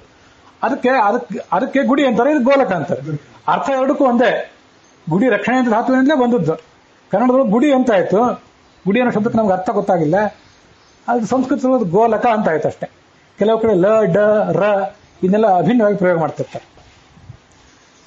ಇದನ್ನ ಯಾಕೆ ಹೇಳಿದೆ ಅಂದ್ರೆ, ಅವಾಗೊಂದು ಶ್ಲೋಕ ಹೇಳಿದೆ ನಾನು ಹಿಂದೆ, ಹರೇಸ್ತು ಪ್ರತಿಮಾ ಪ್ರಾಜ್ಞಾಹ. ಭಗವಂತನಿಗೆ ಪ್ರತಿಮಾ ಯಾವುದು ಅಂದ್ರೆ ಕಲ್ಲಿನ ಪ್ರತಿಮಾ, ಲೋಹದ ಪ್ರತಿಮಾ ಅಷ್ಟೇ ಅಲ್ಲ, ಇವರೆಲ್ಲ ಪ್ರತಿಮಾಗಳೇ. ವ್ಯಾಸರಾಜರು, ವಾದರಾಜರು ಮೊದಲಾದವರೆಲ್ಲ ಪರಮಾತ್ಮನ ಪ್ರತಿಮಾಗಳೇ ಇವರು. ಈ ಪ್ರತಿಮಾಗಳಲ್ಲಿ ಭಗವಂತನನ್ನು ಕಾಣಬೇಕು. ಯಾಕೆಂದ್ರೆ ಇವ್ರು ಏನ್ ಮಾಡ್ತಾರೆ, ಆ ಪರಮಾತ್ಮನ ಸನ್ನಿಧಾನ ಎಲ್ಲೂ ಹೋಗದೆ ಇರುವಂತ ನೋಡ್ಕೋತಾರೆ. ಹೇಗೆ? ನಮಗಿದು ಸ್ಪಷ್ಟವಾಗಿ ವ್ಯಾಸರಾಜನ ಕಥಾದಲ್ಲಂತೂ ಗೊತ್ತೇ ಇದೆ. ಅವರು ಮುಖ್ಯ ಪ್ರಾಣ ಧ್ಯಾನ ಮಾಡ್ತಿದ್ರು. ಮುಖ್ಯ ಪ್ರಾಣ ಕಪಿಯ ರೂಪದವನಲ್ಲ, ಅವ್ನು ಚಂಚಲಾಗಿ ಆ ಕಡೆ ಈ ಕಡೆ ಓಡಿ ಹೋಗ್ತಿದ್ದ. ಅವ್ರ ಮನಸ್ಸಿನಿಂದ ತಪ್ಪಿಸ್ಕೊಳ್ಳೋ ಪ್ರಯತ್ನ ಮಾಡ್ತಿದ್ದ. ಅದಕ್ಕೆ ಅವರು ಅವನದೊಂದು ಚಿತ್ರ ಬರೆದು, ಯಂತ್ರ ಬರೆದು ಅವನನ್ನ ಎಲ್ಲೂ ಹೋಗದೆ ಇರುವಂತೆ ಕಟ್ಟಿ ಹಾಕಿದ್ರು. ನಮ್ಮಂಥವ್ರು ಯಾರು ಯಂತ್ರ ಬರೆದೇನೋ, ಚಿತ್ರ ಬರೆದ್ರೇನೋ, ಬೇಕಾಷ್ಟು ಕೀಲಿ ಹಾಕಿ ಸರಪಳಿ ಕಟ್ಟಿದೇನೋ ಓಡಿ ಹೋಗ್ತಾನೆ. ಅಲ್ಲಿ ಮುಖ್ಯ ಪ್ರಾಣ ಬಂಧಿತಾಗಿದ್ದು ಭಕ್ತಿಯ ಬಂಧನಕ್ಕೆ. ಹೊರಗೆ ಯಂತ್ರ ಅನ್ನೋದೊಂದು ಸಂಕೇತ ಅಷ್ಟೇ. ವಾಯೋಶ್ಚ ಪ್ರಕೃತೇಶ್ಚೈವ ಜಯೋ ಭಕ್ತಿಯವ ನಾಣ್ಯತ ಅಂತ ಭಾಗವತ ತಾತ್ಪರ್ಯ. ವಾಯುವನ್ನಾಗಲಿ ಪ್ರಕೃತಿಯಿಂದ ಲಕ್ಷ್ಮೀದೇವಿಯನ್ನಾಗಲಿ ನಾವು ಗೆಲ್ಲಿಕ್ಕೆ ಹೇಗೆ ಸಾಧ್ಯ? ಭಕ್ತಿಯಿಂದ ಅಷ್ಟೇ ಸಾಧ್ಯ. ಭಕ್ತಿಯು ಪುರುಷ ಲಭ್ಯ, ಭಕ್ತಿವಶ ಪುರುಷ ಅಂತ ಉಪನಿಷತ್ತು ಕೂಡ ಅದನ್ನೇ ಹೇಳ್ತದೆ. ಭಕ್ತ್ಯಾ ತ್ವನನ್ಯಯ ಲಭ್ಯ ಅಂತ ಭಗವದ್ಗೀತನೂ ಅದನ್ನೇ ಹೇಳ್ತದೆ. ಹಾಗಾದ್ರೆ ಆ ಮುಖ್ಯ ಪ್ರಾಣನನ್ನು ವ್ಯಾಸರಾಜರು ಯಾವುದರಿಂದ ಕಟ್ಟಿ ಹಾಕಿದ್ರು? ಯಂತ್ರದಿಂದ ಕಟ್ಟಿ ಹಾಕಿದ್ರು. ತಾವು ಯಂತ್ರದಿಂದ ಕಟ್ಟಿ ಹಾಕಿ ಅಲ್ಲಿ ಸೇವಾ ಮಾಡಿದ್ರು. ನಮಗೂ ಕೂಡ ಅಲ್ಲಿ ಬಂದು ಸೇವಾ ಮಾಡಿದ್ರೆ ಆ ಮುಖ್ಯ ಪ್ರಾಣನ ಮತ್ತು ಒಳಗಿರುವ ಪರಮಾತ್ಮನ ಸನ್ನಿಧಾನ ನಿಮ್ಗೆ ಯಾವತ್ತೂ ಏನ್ ಕೊಡಬೇಕೋ ಅದನ್ನ ಕೊಡ್ತದೆ ಅಂತ ಸೂಚನೆ ಮಾಡಿಕೊಟ್ಟು. ಇದು ಅವ್ರು ಪ್ರತ್ಯಕ್ಷ ಮಾಡಿ ತೋರಿಸಿದ ಕೆಲಸ ಇದು. ಇಲ್ಲದೆ ಹೋದ್ರೆ ಭಗವಂತ, ಇದೊಂದು ಸುಮ್ಮನೆ ಹಾಸ್ಯದ ಕಥೆ, ನೀವು ಎಲ್ಲರೂ ಕೇಳಿರ್ತೀರಿ. ಅರ್ಚಕ ಯೋಗ್ಯನಾಗಿದ್ರೆ ಅರ್ಚಕಸ್ಯ ತಪೋಬಲಾತ್ ಪ್ರತಿಮಾಯಂ ಸಾನ್ನಿಧ್ಯಂ. ಅರ್ಚಕನಿಗೆ ತಪೋಬಲ ಇದ್ರೆ ಪ್ರತಿಮಾದಲ್ಲಿ ಸಾನ್ನಿಧ್ಯ, ಇಲ್ಲದೆ ಹೋದ್ರೆ ಏನು ಸಾನ್ನಿಧ್ಯ ಬರೋದಿಲ್ಲ ಪ್ರತಿಮಾದಲ್ಲಿ. ಅದಕ್ಕಾಗಿ ದೊಡ್ಡವರು ಪ್ರತಿಷ್ಠಾಪನೆ ಮಾಡಬೇಕು. ನಿತ್ಯ ಪೂಜೆ ಮಾಡುವವನು ಕೂಡ ಚೆನ್ನಾಗೇ ಪೂಜೆ ಮಾಡ್ಬೇಕು ಅದನ್ನು. ಈಗ ಆ ಕಥೆ ಹೇಳ್ತೇನೆ. ಏನ್ ಕಥೆ ಅದು? ಕಥೆ ಎಲ್ಲರ ಬಗ್ಗೆನೂ ಕೇಳಿ ಬರ್ತದೆ. ನೀವು ಅದನ್ನು ರಾಘವೇಂದ್ರ ಸ್ವಾಮಿಗಳಿಗೂ ಅಪ್ಲೈ ಮಾಡ್ಬೋದು, ವಾದಿರಾಡಿ ಸ್ವಾಮಿಗಳಿಗೂ ಅಪ್ಲೈ ಮಾಡ್ಬೋದು. ಒಂದು ಯಾವುದೋ ಹನುಮಂತ ದೇವರ ಗುಡಿ, ಆ ಗುಡಿ ಒಳಗೆ ವಾದಿರಾಡಿ ಸ್ವಾಮಿಗಳು ಪೂಜಾ ಮಾಡ್ತಾ ಕೂತಿದ್ರು. ಅವರು ಹೊರಗಡೆ ಶಿಷ್ಯರಿಗೆ ಪಾಠ ಮಾಡ್ತಾ ಕೂತಿದ್ರು. ಬೆಳಿಗ್ಗೆ 5-6 ಗಂಟೆಗೆ ಕೂತಿರ್ಬೇಕು. 8 ಗಂಟೆ ಹೊತ್ತಿಗೆ ಬಂದ ಅದ್ರ ಪೂಜಾರಪ್ಪ ಗರ್ಭಗುಡಿ ಒಳಗೆ ಹೋದ. ಅದಾದ್ಮೇಲೆ ಒಂದು 2 ಕ್ಷಣದಲ್ಲಿ ವಾದಿರಾಡಿ ಸ್ವಾಮಿಗಳು ಎದ್ದು ನಿಂತರು. ಮತ್ತೊಂದು ಗಂಟೆ ಆಯ್ತು. ಆ ಪೂಜಾರಪ್ಪ ತನ್ನ ಪೂಜಾ ಎಲ್ಲ ಮುಗಿಸಿದ, ಗುಡಿಯಿಂದ ಹೊರಗೆ ಹೋದ. 2 ಕ್ಷಣದಲ್ಲಿ ಮತ್ತೆ ವಾದಿರಾಡಿ ಸ್ವಾಮಿಗಳು ಎದ್ದು ನಿಂತರು, ಮತ್ತೆ ಕೂತರು. ಶಿಷ್ಯರಿಗೆ ಆಶ್ಚರ್ಯ, ಇದೇನು 1 ಗಂಟೆ ಹಿಂದೆ ನೀವು ಒಂದ್ಸರಿ ಎದ್ದು ನಿಂತಿರಿ, ಮತ್ತೆ ಕೂತಿರಿ, ಈಗ ಮತ್ತೆ ಎದ್ದು ನಿಂತಿರಿ, ಮತ್ತೆ ಕೂತಿರಿ, ಇದು ಯಾಕೆ? ಏನ್ ನಿಮ್ದು ಆಲೋಚನೆ? ಅದಕ್ಕೆ ಅವ್ರು ಹೇಳಿದ್ರಂತೆ, ನಾನು 1 ಗಂಟೆ ಹಿಂದೆ ಎದ್ದು ನಿಂತಲ್ಲ, ಅದು ಯಾಕೆಂದ್ರೆ ಆ ಪೂಜಾರಪ್ಪ ಒಳಗೆ ಬಂದಲ್ಲ, ಆ ಪೂಜಾರಪ್ಪನ ದುರ್ವರ್ತನೆ, ಅವನಲ್ಲಿ ಸರಿಯಾದ ಪಾವಿತ್ರ್ಯ ಇತ್ಯಾದಿ ಇಲ್ಲದ ಕಾರಣಕ್ಕಾಗಿ ಆ ಒಳಗಿರುವ ಹನುಮಂತಪ್ಪನಿಗೆ ಇನ್ ಸಹಿಸ್ಲಿಕ್ಕಾಗಲಿಲ್ಲ. ಅವನು ಎದ್ದು ಹೊರಗೆ ಹೋಗ್ಬಿಟ್ಟ. ಅವನು ಎದ್ದು ಹೊರಗೆ ಹೋಗುವಾಗ ದೊಡ್ಡವ್ರು ಬಂದಾಗ ನಾನು ಕೂತಿರಬಾರ್ದು ಅಂತ ಎದ್ದು ನಿಂತೆ. ಅಂತೂ ಅವನಲ್ಲಿ ಪೂಜಾ ನಡೆಸುವ ಟೈಮ್ನೊಳಗು, ಇಡೀ ಪೂಜಾ ನಡೆದು 1 ತಾಸಿನೊಳಗು ಹನುಮಪ್ಪ ಅಲ್ಲಿ ಇರಲಿಲ್ಲ. ಅವನು ಎದ್ದು ಹೊರಗೆಲ್ಲೋ ಸಂಚಾರ ಮಾಡ್ಲಿಕ್ಕೆ ಹೋಗಿದ್ದ. ಇವನು ಪೂಜಾ ಮುಗಿದ್ರೆ ಅವನು ಮತ್ತೆ ಹೊರಗೆ ಬಂದ. ಅವನು ಒಳಗೆ ಬರುವಾಗ ಮತ್ತೆ ನಾನು ಎದ್ದು ನಿಂತೆ. ಇದು ಇದು ಇದು ಇದು ಬರೇ ಅವನು ಒಬ್ಬ ಪೂಜಾರಪ್ಪನ ಕಥೆ ಅಲ್ಲ. ನಾವೆಲ್ಲ ಇಷ್ಟೆಲ್ಲ ಪೂಜಾ ಮಾಡ್ತೀವಲ್ಲ, ನಾವೇನ್ ಭಕ್ತಿಯಿಂದ ಪೂಜಾ ಮಾಡ್ತಿದ್ದೀವಿ? ನಮ್ಮನ್ನು ನೋಡಿ ದೇವರು ಓಡಿ ಹೋಗ್ತಾನ? ಸ್ವಲ್ಪ ನಾವು ಆಲೋಚನೆ ಮಾಡ್ಬೇಕಾ ಸಂಗತಿ. ಇದನ್ನೆಲ್ಲ ಪೂಜಾದಲ್ಲಿ ಹೇಳ್ತಾರೆ. ವಾಸ್ತವಿಕವಾಗಿ ನಾವು ಮರ್ತು ಬಿಟ್ಟಿದ್ದೇವೆ, ಮೆಕ್ಯಾನಿಕಲಿ ಮಾಡ್ತಿದ್ದೇವೆ ಇದನ್ನ. ಏನು ಮನುಷ್ಯ ಗಂಧ, ಮನುಷ್ಯ ಛಾಯ, ಇದನ್ನೆಲ್ಲ ಪರಿಹರಿಸಲಿಕ್ಕಾಗಿ ಭಗವಂತ ಪ್ರಾರ್ಥನೆ ಮಾಡೋದಿದೆಯಲ್ಲ ಪೂಜಾದಲ್ಲಿ. ಭಗವಂತನೇ, ನಾನು ನಿನ್ ಪೂಜಾ ಏನ್ ಮಾಡೋದು? ವಸ್ತುತಃ ಭಗವಂತನಿಗೆ ಈ ಮನುಷ್ಯ ಶರೀರದಿಂದ ಹೊರಸೂಸುವಂತ ದುರ್ಗಂಧ, ಇದರ ನೆರಳು ಅವನಿಗೆ ಬಡದು ಭಗವಂತನಿಗೆ ಕಿರಿಕಿರಿ ಆಗ್ತದಂತೆ. ಭಗವಂತನಿಗೇನು ಕಿರಿಕಿರಿ ಆಗೋದಿಲ್ಲ, ಅವನು ಎಲ್ಲಾ ಕಡೆ ವ್ಯಾಪ್ತ, ಅವನಿಗೇನಾಗೋದಿಲ್ಲ ಅವನಿಗೆ. ಆದರೂ ನಮ್ಮಂಥ ಮೂರ್ಖರಾದ, ಶಾರೀರಿಕವಾಗಿಯೂ ಸ್ವಚ್ಛರಲ್ಲದ, ಮಾನಸಿಕವಾಗಿಯೂ ಸ್ವಚ್ಛರಲ್ಲದಂಥ ನಾವು ಅಲ್ಲಿ ಒಳಗೆ ಹೋದ್ರೆ ಅದು ಅವನಿಗೆ ಸೇರೋದಿಲ್ಲ. ದೊಡ್ಡವ್ರ ಹತ್ರ ನಾವು ಹೋದಾಗ ಹಿಂಗೆ ಹಿಡಿದು ಮಾತಾಡ್ತೀವಿ, ಮುಖಕ್ಕೆ ಕೈ ಹಿಡಿದು ಮಾತಾಡ್ತೀವಿ. ಯಾಕೆ? ಆ ದೊಡ್ಡವ್ರ ಹತ್ರ ಅವ್ರ ಮುಖಕ್ಕೆ ನಮ್ದು ಬಾಯಿಯ ಹನಿಗಳೇನು ಸಿಡಿಬಾರದು. ಅಥವಾ ನಾವೇ ಇಲ್ಲಿ ಯಾವಾಗಾದ್ರೂ ಸ್ನಾನ ಮಾಡಿಲ್ಲದೆ ಹೋದ್ರೆ, ಇನ್ನೂ ಸ್ನಾನ ಮಾಡಿಲ್ಲ, ನಿಮ್ಮ ಹತ್ರ ಬರೋದಿಲ್ಲ, ಆಮೇಲೆ ಬರ್ತೀವಿ ಅಂತ ಅಂತಿರ್ತೀವಿ. ಯಾಕೆ? ಇದು ಎಲ್ಲರಿಗೂ ಹೇಳ್ತೀವಲ್ಲ, ಬರೀ ದೊಡ್ಡವ್ರ ಹತ್ರ ಅಂತ ಅಷ್ಟೇ ಅಲ್ಲ, ನಾವು ಸ್ವಚ್ಛರಾಗಿದ್ದು ಹೋಗ್ಬೇಕು ಅಂತ ನಿರೀಕ್ಷೆ ಮಾಡ್ತಿರ್ತೀವಿ. ವಸ್ತುತಃ ನಮ್ದು ಎಷ್ಟು ಸ್ವಚ್ಛ ಆಗ್ಲಿಕ್ಕೆ ಸಾಧ್ಯ? ಈ ಮನುಷ್ಯ ಶರೀರ ಮಣ್ಣಿನಿಂದ ಹುಟ್ಟಿದ್ದು, ಮಣ್ಣನ್ನೇ ತಿಂದು ಬೆಳೆದದ್ದು. ಇವತ್ತು ತಿಂತಿರೋದು ನಾವು ಮಣ್ಣೆ. ಅನ್ನ, ಭೂಮಿ, ಮಣ್ಣು, ನೀರು, ಬೆಂಕಿ ತಯಾರಾದ ಆಹಾರವನ್ನೇ ತಿಂತಿರೋದು ನಾವು. ಇಟ್ಟರೆ 6 ತಾಸಿನಲ್ಲಿ ಕೊಳತು ಹೋಗುವಂತ ಆಹಾರ ಇದು. ಅದನ್ನು ಬಾಯಿ ಚಪ್ಪರಿಸ್ಕೊಂಡು ತಿಂದು ಬೆಳೆದ ದೇಹ ಇದು. ಇದರಲ್ಲಿ ಏನು ಸ್ವಚ್ಛತೆ ಇರ್ಲಿಕ್ಕೆ ಸಾಧ್ಯ? ಶರೀರಕ್ಕೆ ಸ್ವಚ್ಛತೆ ಇಲ್ಲ ಅಂದಮೇಲೆ ನಮ್ಮ ಮನಸ್ಸು ಎಷ್ಟು ಸ್ವಚ್ಛ ಇರ್ಲಿಕ್ಕೆ ಸಾಧ್ಯ? ಇದನ್ನೆಲ್ಲ ಆಲೋಚನೆ ಮಾಡಬೇಕು. ಹೀಗೆ ದೇವರಿಗೆ ನಮ್ಮ ದುರ್ಗಂಧವಾಗಲಿ, ನಮ್ಮ ನೆರಳಾಗಲಿ ಬಡಿಬಾರ್ದಂತ. ಅದು ದೊಡ್ಡವರಿಗೆ ನಾವು ಮಾಡುವ ಅಪಚಾರ ಅದು. ಅದಕ್ಕಾಗಿ ಭಗವಂತನೇ ನನ್ನ ಕ್ಷಮಿಸುವಂತ ನಾವು ದೇವರನ್ನು ಕೇಳ್ತಿರ್ತೇವೆ. ಈ ಜ್ಞಾನಿಗಳೇನು ಮಾಡ್ತಾರೆ ಅಂದ್ರೆ, ಭಗವಂತ ಆ ಥರ ಅಲ್ಲಿ ಎದ್ದು ಹೋಗದೇ ಇರುವಂತ ನೋಡ್ಕೋತಾರೆ. ನಮ್ಮಂಥವ್ರು ಪೂಜಾ ಮಾಡ್ಲಿಕ್ಕೆ ಹೊರಟ್ರೆ, ನಮ್ಮಂಥವ್ರು ಪ್ರವಚನ ಮಾಡ್ಲಿಕ್ಕೆ ಕೂತ್ರೆ ಅಲ್ಲಿದ್ದು ದೇವರು ಓಡೇ ಹೋಗ್ಬೇಕಷ್ಟೆ.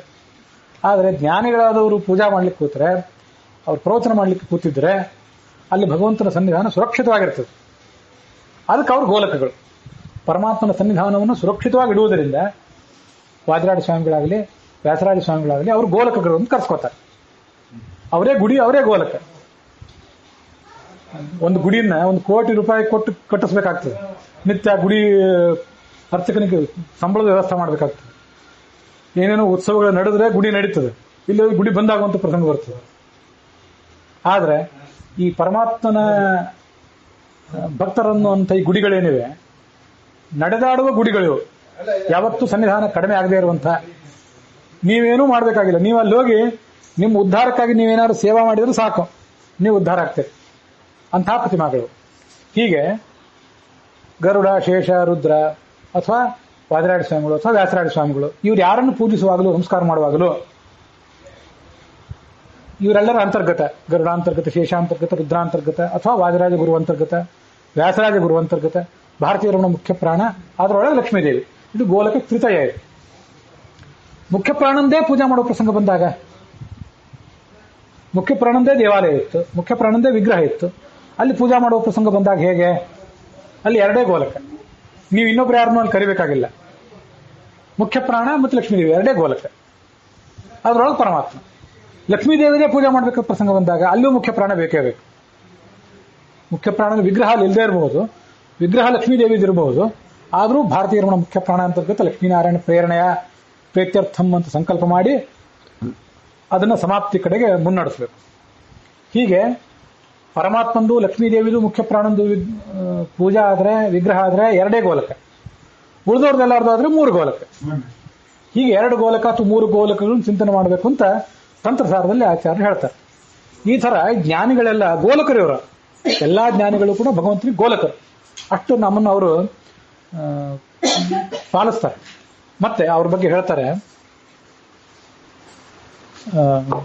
ಭೂತಾನಾಂ ದೇವಚರಿತಂ ದುಃಖಾಯ ಚ ಸುಖಾಯ ಚ ಸುಖಾಯೈವ ಹಿ ಸಾಧೂನಾಂ ದ್ವಾದಶಾಂ ಅಚ್ಯುತಾತ್ಮನಾಂ. ನೀವು ದೊಡ್ಡ ದೊಡ್ಡ ದೇವತೆಗಳ ಹತ್ರ ಹೋಗಿ ಏನಾದರೂ ಸೇವಾ ಮಾಡ್ಲಿಕ್ಕೆ ಹೋದ್ರೆ ಆ ಸೇವಾನವರು ಒಮ್ಮೆಲೆ ಸ್ವೀಕರಿಸೋದಿಲ್ಲ. ಯಾಕೆಂದ್ರೆ ಸುಖಾಯಚ ದುಃಖಾಯಚ, ನೀನು ನನ್ನ ಹತ್ರ ಬಂದಿದ್ದಿ, ಏನೀಗ ನಿನ್ನ ಪ್ರಾರಬ್ಧ ಕರ್ಮ ಹೇಗಿದೆಯೋ ಹಾಗೆ, ನಿನ್ನ ಪ್ರಾರಬ್ಧ ಕರ್ಮಕ್ಕೆ ಅನುಸಾರವಾಗಿ ಸುಖ, ಪ್ರಾರಬ್ಧ ಕರ್ಮ ಸರಿ ಇಲ್ಲದೆ ಹೋದ್ರೆ ದುಃಖ ಅಂದ್ಬಿಡ್ತಾರೆ ಅವರು. ಹೆಚ್ಚು ತಲೆ ಕೆಡಿಸ್ಕೊಳ್ಳೋದಿಲ್ಲ. ಆದ್ರೆ ಈ ಸಾಧು ಸತ್ಪುರುಷರು ಇರ್ತಾರಲ್ಲ, ಅವ್ರ ಹತ್ರ ಹೋದ್ರೆ ಸುಖ ಯೈವ ಹಿ ಸಾಧೂನಾಂ ತ್ವಾದಶಾಂ ಅಚ್ಯುತಾತ್ಮನ, ಅಚ್ಯುತನನ್ನ ತಮ್ಮ ಆತ್ಮದೊಳಗೆ ಇಟ್ಕೊಂಡಂತಹ ಈ ಸಾಧು ಸತ್ಪುರುಷರು ಇರ್ತಾರಲ್ಲ, ಅವ್ರ ಹತ್ರ ಹೋದ್ರೆ ನಿಮ್ಮ ಹಿನ್ನೆಲೆ ಏನು, ಪ್ರಾರಬ್ಧ ಕರ್ಮ ಏನು, ಅದ್ರ ಬಗ್ಗೆ ಎಲ್ಲ ಅವ್ರು ಆಲೋಚನೆ ಮಾಡಲ್ಲ. ಅವರು ನಿಮಗೆ ಕಷ್ಟ ಇದೆಯಲ್ಲ ಈಗ ಕರೆಕ್ಟ್ ಅವ್ರ ಮನಸ್ಸು ಬಹಳ ದಯಾಳುಗಳು ಇವರು. ಅದನ್ನ ನಾವೆಲ್ಲ ಇವ್ರ ಹತ್ರ ಹೋಗ್ತೇವೆ. ದೊಡ್ಡ ದೊಡ್ಡ ದೇವತೆಗಳ ಹತ್ರ ಹೋಗಿ ಫಲ ಪಡ್ಕೊಳ್ಬೇಕಾದಂತಹ ಯೋಗ್ಯತೆ ನಮ್ದು ಇರೋದಿಲ್ಲ. ದೊಡ್ಡವರ ಹತ್ರ ಹೋಗ್ಲಿಕ್ಕೆ ಶಕ್ತಿನೂ ಬೇಕಾಗ್ತದೆ ನಮಗೆ. ಅವ್ರ ಕೆಪಾಸಿಟಿ ದೊಡ್ಡದು ಅಂತ ಮಾತ್ರಕ್ಕೆ ಈ ಜ್ಞಾನಿಗಳಿಗಿಂತ ದೇವತೆಗಳು ಸಣ್ಣವರು ಅಂತಲ್ಲ. ಅದನ್ನೆಲ್ಲ ಭಾಗವತ ತಾತ್ಪರ್ಯದವರು ಸ್ಪಷ್ಟವಾಗಿ ಹೇಳ್ತಾರೆ. ಅವರೆಲ್ಲ ದೊಡ್ಡವರೇ, ಆದರೆ ನಮಗೆ ಅನುಗ್ರಹ ಮಾಡಬೇಕಾದವರು ಇವರು. ಉತ್ತಮ ಅಪಿ ದೇವೇಶಾಹ ಸ್ವಾವರಾನ್ ವಿದುಷೋ ನೃಣಾಂ ಪೂಜಾಯೇ ಸಂಪ್ರಯಚ್ಛಂತಿ ಪರೋಕ್ಷತ್ವ ಪ್ರಿಯಾಯತಃ ತೇಷು ಸ್ಥಿತ್ವ ಸ್ವಯಂ ಪೂಜಾಂ ಗೃಹಂತಿ ಅನುಪಮಾಂ ಸದಾ ಅಂತ ಭಾಗವತ ತಾತ್ಪರ್ಯದಲ್ಲಿ ಮತ್ತೊಂದು ಕಡೆ ಹೇಳ್ತಾರೆ. ದೇವತೆಗಳೇ ದೊಡ್ಡವರು, ಅದ್ರ ಬಗ್ಗೆ ಸಂಶಯ ಇಲ್ಲ. ಆದ್ರೆ ಅವ್ರು ಏನ್ ಮಾಡ್ತಾರಂದ್ರೆ, ಸ್ವಾವರಾನ್ ನೀವು ಅವ್ರ ಹತ್ರ ಪೂಜಾ ಮಾಡ್ಲಿಕ್ಕೆ ಹೋದ್ರೆ ಅವರು ನಾವು ನಿಮ್ಗೊಬ್ರು ಗುರುಗಳನ್ನು ಕೊಟ್ಟಿದ್ದೀವಿ, ಸಾಧುಗಳನ್ನ, ಋಷಿಗಳನ್ನ, ಸತ್ಪುರುಷರನ್ನ, ಅಲ್ಲಿ ಹೋಗ್ರಿ, ಅಲ್ಲೇ ಪೂಜಾ ಮಾಡ್ರಿ, ನಾವು ಅಲ್ಲಿ ಒಳಗಿದ್ದು ನಿಮ್ಮ ಪೂಜೆ ಸ್ವೀಕಾರ ಮಾಡ್ತೇವೆ, ಆದ್ರೆ ನೇರವಾಗಿ ನಮಗೆ ಮಾಡಬೇಡಿ ಅಂತ ಹೇಳ್ತಾರಂತವ್ರು. ಉತ್ತಮರೇ, ಅವರೇ ದೊಡ್ಡವರು, ದೇವತೆಗಳೇ ದೊಡ್ಡವರು, ಅದ್ರ ಬಗ್ಗೆ ವಿವಾದ ಇಲ್ಲ.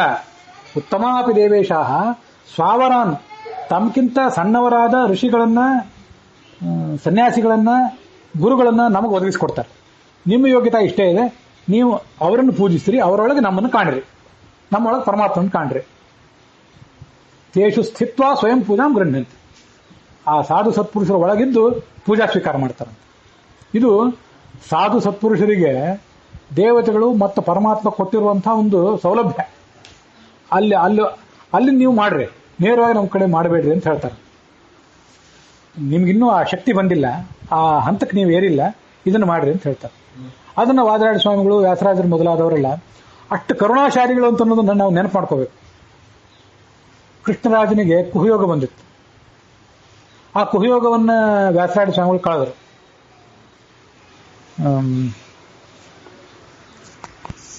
ಅವ್ರ ಶಕ್ತಿ ಅಂತದ್ದು.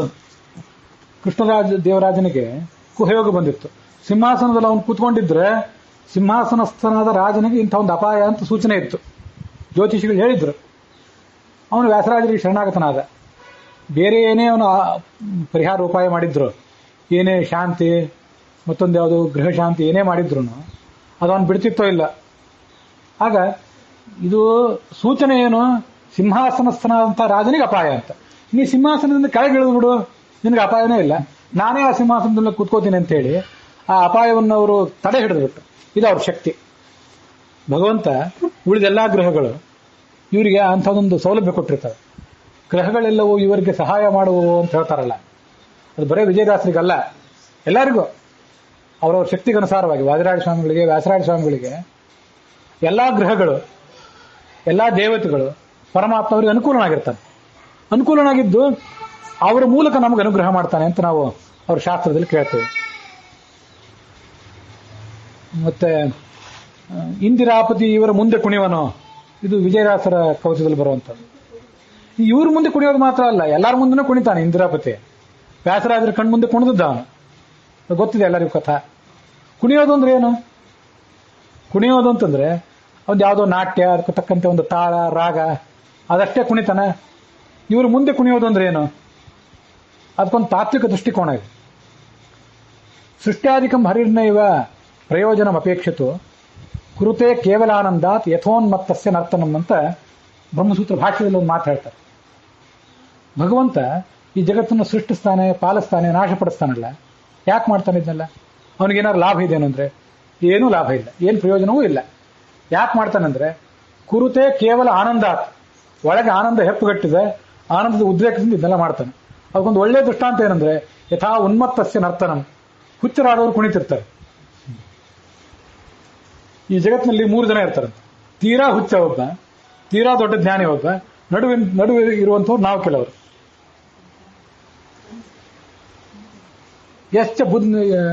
ಎಷ್ಟ ಮೂಢತಮೋ ಲೋಕೆ ಎಷ್ಟ ಬುದ್ಧೇ ಪರಂಗತಃ ಉಭೌತವು ಸುಖಮೇದೇತೆ ಕ್ಲಿಶ್ಯತ್ಯಂತರಿತೋ ಜನ ಅಂತ ಭಾಗವತದಲ್ಲಿ ಒಂದ್ ಕಡೆ ಹೇಳ್ತಾರೆ. ಅತ್ಯಂತ ಮೂರ್ಖ ಇರ್ತಾನಲ್ಲ, ಭಾರಿ ಸಂತೋಷದಿಂದ ಇರ್ತಿರ್ತಾನಂತ. ಮೂಢತಮಃ, ದೊಡ್ಡ ಮೂರ್ಖ, ಭಾರಿ ಆನಂದದಿಂದ ಇರ್ತಿರ್ತಾನೆ. ಎಷ್ಟು ಬುದ್ಧೇ ಪರಂಗತಃ, ವ್ಯಾಸರಾಜರು, ವಾದರಾಜರು ಮೊದಲಾದ ಬುದ್ಧಿಯ ಪಾರವನ್ನು ದಾಟಿದವರು ಭಾರಿ ಸುಖಿಗಳಾಗಿರ್ತಾರೆ. ದುಃಖಕ್ಕೊಳಗಾಗೋರು ಯಾರಂದ್ರೆ ನಡುವೆ ನಾವಿದ್ದೇವಲ್ಲ, ನಮ್ಮದೇ ಕಥೆ ಇದೆಲ್ಲ. ಈ ಕಡೆ ನಾವು ಪೂರಾ ಮೂರ್ಖರು ಅಲ್ಲ, ಅಷ್ಟು ಆ ಲೆವೆಲ್ಗೂ ಇರಲಿಲ್ಲ, ಜ್ಞಾನಿಗಳ ಲೆವೆಲ್ಗೂ ಇರಲಿಲ್ಲ, ನಾವು ಕಷ್ಟಕ್ಕೊಳಗಾಗ್ತೇವೆ. ಇದು ನಮ್ಮ ಸ್ಥಿತಿ. ಹಾಗಾದ್ರೆ ಈ ಅತ್ಯಂತ ಮೂರ್ಖ ಅನ್ನೋನು ಇರ್ತಾನಲ್ಲ, ಅತ್ಯಂತ ಮೂರ್ಖ ಮತ್ತು ಅತ್ಯಂತ ದೊಡ್ಡ ಜ್ಞಾನಿ, ಅವರಿಬ್ಬರಿಗೂ ಒಂದು ಸಮಾನತೆ ಇರ್ತಿರ್ತದೆ. ಅದೇನು ಸಮಾನತೆ ಅಂದ್ರೆ, ಅವರು ಇನ್ನೊಬ್ರು ನಮ್ಮನ್ನು ಗಮನಿಸ್ತಿದ್ದಾರೋ ಇಲ್ಲೋ ಅಂತ ಯಾವತ್ತೂ ಆಲೋಚನೆ ಮಾಡಲ್ಲ. ನಾವು ಆಲೋಚನೆ ಮಾಡ್ತಿರ್ತೀವಿ. ನಮ್ಮ ಮುಂದೆ ಪ್ರವಚನ ಕೇಳುವವರು ಕಡಿಮೆ ಆಗಿಬಿಟ್ರೆ ಪ್ರವಚನ ಮುಗಿಸಬಹುದೇನೋ ಅಂತ ಕೇಳೋ ಪ್ರಸಂಗ ಬರ್ತಿರ್ತದೆ. ಯಾವುದೋ ಹಾಡು ಹಾಡಬೇಕು, ನರ್ತನ ಮಾಡಬೇಕು, ಆಡಿಯನ್ಸ್ ನೋಡಿ ಮಾಡ್ತಿರ್ತೇವೆ. ಅವ್ರದ್ದು ಹಾಗಲ್ಲ. ಅವರಿಗೆ ಭಕ್ತಿಯಿಂದ ಕುಣಿತಿರ್ತಾರೆ, ಅವ್ರು ಹಾಡ್ತಿರ್ತಾರೆ. ನೀವು ಯಾರು ಎದುರು ಕೂತರು ಅಷ್ಟೇ, ಕೂಡದೇ ಇದ್ರು ಅಷ್ಟೇ, ಅವ್ರು ಮಾಡೇ ಮಾಡ್ತಾರೆ. ಜ್ಞಾನಿಗಳಾದವರು ಹುಚ್ಚರು ಕುಣಿತಿರ್ತಾರೆ. ಇದು ನಾನು ಹಿಂದೆ ಒಂದ್ಸರಿ ಉಡುಪಿ ಕೃಷ್ಣ ಮಠದಲ್ಲಿ ಒಂದ್ಸರಿ ನೋಡಿದ್ದೆ. ಒಬ್ಬ ಒಳ್ಳೆ ಠಾಕ್ ಟೀಕಾಗಿ ಸೂಟು ಬೂಟೆಲ್ಲ ಹಾಕೊಂಡು ಬಹಳ ಟ್ರಿಮ್ ಆಗಿ ಬಂದು ವಯಲಿನ್ ನುಡಿಸ್ತಿದ್ದ. ನಿತ್ಯ ಬೆಳಗಿನ ಹೊತ್ತಿನೊಳಗೆ ಒಂದು ಅರ್ಧ ಗಂಟೆ ವಯಲಿನ್ ನುಡಿಸಿ ಹೋಗ್ತಿದ್ದ. ಕೇಳಿದೆ ಯಾರೋ ಒಬ್ರನ್ನ, ಏನೋ ಸ್ವಲ್ಪ ಅವ್ರದ್ದು ಮನಸ್ಸು ಸರಿ ಇಲ್ಲ, ಸ್ವಲ್ಪ ಅವರು ಹುಚ್ಚರಂತೆ ಇದ್ದಾರೆ, ಪೂರ್ಣ ಹುಚ್ಚರು ಅಂತ ಹೇಳೋ ಧೈರ್ಯನೂ ಇಲ್ಲ ಅಂತ ಇದ್ದಾರೆ. ಅವರು ದಿವಸ ಇದೊಂದು ಏನೋ ಮಾಡಿ ಹೋಗ್ತಾರೆ. ಅವರಿಗೆ ಹೀಗೆ ತಲೆ ತೆಗೆಸಿರ್ತಿದ್ರು, ಒಂದು ಬಾರಿನೂ ಸುತ್ತಮುತ್ತಲಿದ್ದವ್ರನ್ನ ನೋಡ್ತಿರ್ಲಿಲ್ಲ ಅವರು. ಭಗವಂತ ಸೃಷ್ಟಿ ಪಾಲನ ನಾಶ ಮಾಡ್ತಾನಲ್ಲ, ಹೇಗೆಂದ್ರೆ ಉನ್ಮತ್ತಸ್ಯ ನರ್ತನಂ, ಹುಚ್ಚರ ಕುಣಿತ ಅದ. ಹುಚ್ಚರು ಕುಣಿದಾಗ ಹುಚ್ಚರಿಗೆ ಇನ್ನೊಬ್ರು ನೋಡ್ಬೇಕು ಅಂತ ನಿರೀಕ್ಷೆ ಇರಲ್ಲ. ಯಾರು ನಮ್ಮನ್ನು ಕರೆದು ಶಾಲು ಸಂಭಾವನೆ ಕೊಡಬೇಕು ಅಂತ ನಿರೀಕ್ಷೆ ಇರೋಲ್ಲ ಅವರಿಗೆ. ಆದ್ರೆ ನಮಗೆ ಮಾತ್ರ ಇರ್ತತ್ತು. ದೊಡ್ಡ ಜ್ಞಾನಿಗೂ ಇರೋಲ್ಲ, ಹುಚ್ಚರಿಗೂ ಇರೋಲ್ಲ. ಆ ಥರ ಪರಮಾತ್ಮ ಏನಿದ್ದೆಲ್ಲ ಮಾಡ್ತಾನಲ್ಲ, ಅದೆಲ್ಲ ಏನೂ ಪ್ರಯೋಜನದ ಅಪೇಕ್ಷೆ ಇಲ್ಲದೆ ಮಾಡ್ತಾನೆ. ಹಾಗಾದ್ರೆ ಪರಮಾತ್ಮ ಕುಣಿಯೋದು ಅಂದ್ರೆ ಏನರ್ಥ? ಪರಮಾತ್ಮನ ಕುಣಿತ ಅದು ಸೃಷ್ಟಿ ಪಾಲನ ಮತ್ತು ನಾಶಕ್ಕೆ ಸಂಕೇತ ಅದ. ಇಂದಿರಾಪತಿ ಇವರ ಮುಂದೆ ಕುಣಿಯುವವನೇ ಅಂದ್ರೆ ವ್ಯಾಸರಾಜರ ಮುಂದೆ ಕುಣಿದ, ಹೌದು ಇಲ್ಲ ಅಂತಲ್ಲ, ಇವರ ಕಣ್ಮುಂದೆ ಕುಣಿಯುವನು ಅಂತ ಅರ್ಥ. ಈ ಕಣ್ಣಲ್ಲ, ಒಳಗಿನ ಕಣ್ಣು. ಅವರ ಜ್ಞಾನ ದೃಷ್ಟಿಗೆ ಇಂದಿರಾಪತಿ ಕುಣಿಯೋದು ಕಾಣಿಸ್ತದೆ. ಅಂದ್ರೆ ಸೃಷ್ಟಿ ಪಾಲನ ನಾಶ ಇದನ್ನೆಲ್ಲ ಮಾಡೋದು ಕಾಣಿಸ್ತದೆ. ಅದು ಆ ಕುಣಿತ ಅಂದ್ರೆ ಅದು ಸೃಷ್ಟಿ ಪಾಲನ ನಾಶಕ್ಕೆ ಆ ಕುಣಿತ ಅಂತನೂ ಸಂಕೇತ. ಇದು ವ್ಯಾಸರಾಜರು ವಾದಿರಾಜ ಸ್ವಾಮಿಗಳು ಅವರವರ ಜೀವಮಾನದಲ್ಲಿ ಅವರು ನೋಡಿದಂಥ ಒಂದು ರೀತಿ ಇದು. ಅವರು ಈ ವಾದಿರಾಜ ಸ್ವಾಮಿಗಳು ಅನೇಕ ಗ್ರಂಥಗಳನ್ನು ಬರೆದ್ರಲ್ಲ, ಅದರಲ್ಲಿ ಯುಕ್ತಿ ಮಲ್ಲಿಕಾ ಅಂತ ಒಂದು ಗ್ರಂಥ. ಮಲ್ಲಿಕಾ ಅಂತಂದ್ರೆ ಮಲ್ಲಿಗೆ ಹೂ, ಯುಕ್ತಿ ಮಲ್ಲಿಕಾ. ಮಧ್ವಾಚಾರ್ಯ ಸಿದ್ಧಾಂತವನ್ನು ಸಮರ್ಥನೆ ಮಾಡಲಿಕ್ಕೆ ಅನೇಕ ಯುಕ್ತಿಗಳನ್ನು ಅವರು ಬಳಸ್ತಾರೆ. ಆ ಒಂದೊಂದು ಯುಕ್ತಿಯು ಕೂಡ ಒಂದೊಂದು ಮಲ್ಲಿಗೆ ಹೂ ಇದ್ದಂತೆ. ಎಲ್ಲಾ ಮಲ್ಲಿಗೆ ಹೂಗಳನ್ನು ಪೋಣಿಸಿದಂಥ ಒಂದು ದೊಡ್ಡ ಮಾಲೆ ಇದೆ. ಅದರಲ್ಲಿ ಅನೇಕ ಶ್ಲೋಕಗಳನ್ನು ಅವರು ಪೋಣಿಸ್ತಾರೆ. ಅದರಲ್ಲಿ ಒಂದು ಎರಡು ಶ್ಲೋಕಗಳನ್ನು ಯಥೋಚಿತವಾಗಿ ನೋಡಿ ನಾವು ಈ ಜಯಂತಿಯನ್ನ, ಈ ಆರಾಧನೆಗಳನ್ನು ಸಾರ್ಥಕಪಡಿಸ್ಕೊಳ್ಳೋಣ.